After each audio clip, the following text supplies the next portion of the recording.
नमस्कार, मैं हूं आशीष त्रिपाठी आपके साथ और इस स्पेशल रिपोर्ट में आपको बताएंगे कि क्या चल रहा है इस वक्त इजराइल के दिमाग में और आखिर हिजबुल्लाह ने कैसे घुटनों पर ला दिया इजराइल और ट्रंप दोनों ही को। एक तरफ जहां सीरिया पर हमला करके इजराइल ये समझ रहा है कि वो इस्लामिक आतंकी संगठनों को ख़त्म करने की ओर आगे बढ़ रहा है, जिस हमले में दावा ये किया जा रहा है कि जो आंकड़े बता रहे हैं कि लगभग 1200 से ज़्यादा लोगों को जो बंधक बनाया गया था और 15 लोगों की जो मौत हुई है, 16 लोग घायल हुए, ये सब कुछ करके इजराइल इस्लामिक आतंकी संगठनों को ख़त्म करने की ओर आगे बढ़ रहा है सीरिया में हमले के बाद। वहीं हिजबुल्लाह ने जो किया उससे ये बात दूसरे पहलू की ओर जाती नजर आती है, जिसमें ये नजर आता है कि इजराइल को और साथ ही अमेरिका के प्रेसिडेंट ट्रंप को अब अपनी कसौटी पर कसने और उन्हें बांधने की कोशिश कर रहा है हिजबुल्लाह। अब इस पूरे मामले को लेकर परिस्थितियां क्या बन रही हैं, बात करेंगे उस पर, क्योंकि इजरायली सेना ने कहा कि उसने इस्लामिक जिहाद संगठन के ठिकानों को निशाना बनाया और सेना के मुताबिक ये संगठन 7 अक्टूबर 2023 को हमास के साथ हुए हमलों में शामिल भी था, जिसमें ये 1200 से ज़्यादा इजरायली नागरिकों के मारे जाने और 250 लोगों को बंधक बना लिया गया था। और लेबनान में अब तक 3000 से ज़्यादा मौतें हो चुकी हैं। लेबनान में भी इजरायली हवाई हमलों में करीब 3365 लोगों की जान जा चुकी है, जबकि 14,344 लोग घायल भी हुए हैं। और इजरायली सेना ने कहा कि पिछले एक हफ्ते में लेबनान में 300 से ज़्यादा ठिकानों पर हमला किया गया। लेकिन हिजबुल्लाह के हमले में इजराइल के आईडीएफ के 6 जवानों को, 6 कमांडर्स को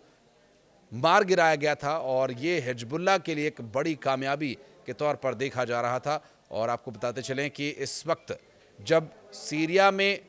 इस्लामिक आतंकी संगठनों के ठिकानों को चुन चुनकर इजराइल ख़त्म करने की कोशिश कर रहा है, तो बीच में हिजबुल्लाह के द्वारा किए गए हमले उसके लिए एक बड़ा सिरदर्द बनते जा रहे हैं, क्योंकि यहाँ पर जो हमले हो रहे हैं वो छोटे मोटे नहीं, भारी भरकम मिसाइल से हमले हो रहे हैं। और इतना ही नहीं, आईडीएफ के अधिकारियों को अब हिजबुल्लाह अपने टारगेट पर ले रहा है। बताया जा रहा है कि 4 दिन पहले हिजबुल्लाह ने इजराइल पर 165 रॉकेट्स से हमला किया था, जिसमें ये बताया गया कि 165 से अधिक रॉकेट से हुए इस हमले में इजराइल के उत्तरी शहर बीना में एक बच्चे सहित 7 लोग घायल भी हुए थे। और इतना ही नहीं, इसके अलावा इस हमले में गैलिली शहर को भी निशाना बनाया गया, यहां 55 रॉकेट्स दागे गए थे। वहीं हिजबुल्लाह ने हाइफा शहर पर 90 रॉकेट दागे और इजरायली डिफेंस फोर्सेस यानी आईडीएफ, जिसके कि 6 कमांडर्स को मार गिराए जाने का दावा हिजबुल्लाह कर रहा है। ज़्यादातर जो रॉकेट्स चलाए गए थे हाइफा पर, 80 से ज़्यादा रॉकेट इसमें चलाए गए थे, जो कि हवा में ही मार गिराए गए थे। वहीं दूसरी बार में जो रॉकेट्स दागे गए थे उनका असर 54 दिन बाद भी दिखाई दे रहा है। दरअसल अभी की जो परिस्थितियां इसमें बनती नज़र आ रही हैं, उसमें ये बताया जा रहा है कि जो कोशिश हिजबुल्लाह कर रहा है वो कामयाब हो रही है। इजराइल की कोशिशें बाद में घूम करके उसके सामने एक बड़ी चुनौती बनकर उठ खड़ी हो रही हैं। इजराइल के द्वारा आतंकी संगठनों को निशाना बनाए जाने की बात को लेकर हिजबुल्लाह ने इसे पूरी तरह से नकारा है। हिजबुल्लाह की तरफ से हालांकि जो आधिकारिक बयान है वो अब इन दिनों कम आ रहे हैं, चूँकि हिजबुल्लाह के कमांडर्स के बारे में बहुत ज़्यादा स्थिति स्पष्ट नहीं है, लेकिन दिशा निर्देश बहुत ही सटीक और हमले बिल्कुल सही जगह पर हिजबुल्लाह कर रहा है, जिसके दावे किए जाते हैं। जबकि इजराइल के द्वारा जो दावा किया गया उसमें ये दावा भी किया जा रहा है कि इजराइल किसी भी तरह से आतंकवाद को बर्दाश्त नहीं करेगा और वो अपनी उन सभी प्लानिंग्स को धरातल पर उतारने के लिए तैयार है, जो ये बताने के लिए काफ़ी है कि वो आतंकवाद को किसी भी तरह से बर्दाश्त नहीं करने वाला है। क्योंकि अब तक लेबनान में चाहे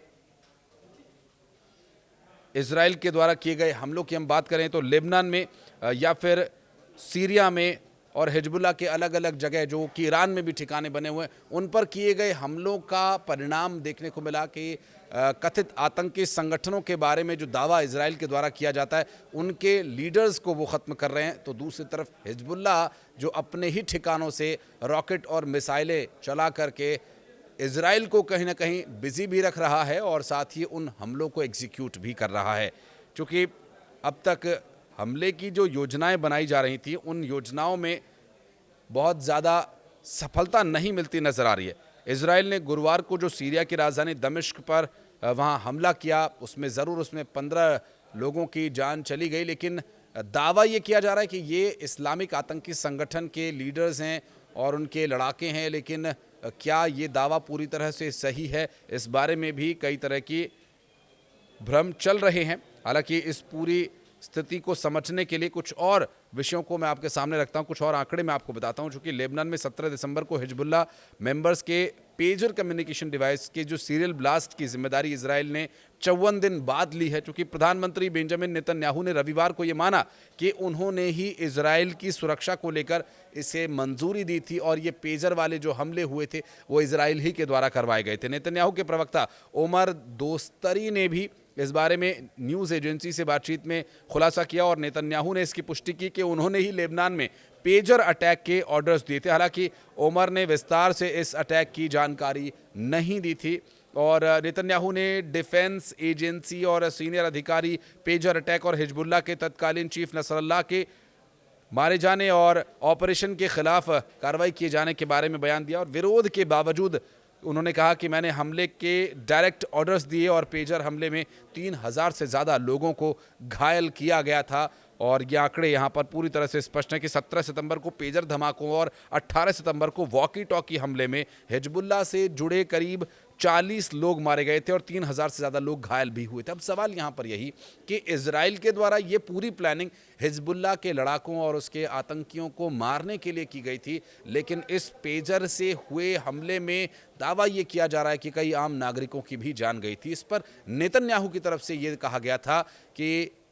लोगों को हिजबुल्लाह से दूरी बनाकर रखनी होगी, क्योंकि अगर हिजबुल्लाह को हम मारने जाते हैं और आप पर इसका कोई नुकसान पहुंचता है या आप तक इसकी आंच पहुंचती है तो इसके लिए इजराइल जिम्मेदार नहीं होगा, इसके लिए पूरी तरह से हिजबुल्लाह जिम्मेदार होगा और आपको हिजबुल्लाह को अपने आप से दूर भगाना है। और यदि आप ऐसा नहीं कर सकते तो आपको हिजबुल्लाह से दूर हो जाना है, जो कि आतंकवादी संगठन है, ऐसा नेतन्याहू ने अपने वक्तव्य में स्पष्ट कहा था।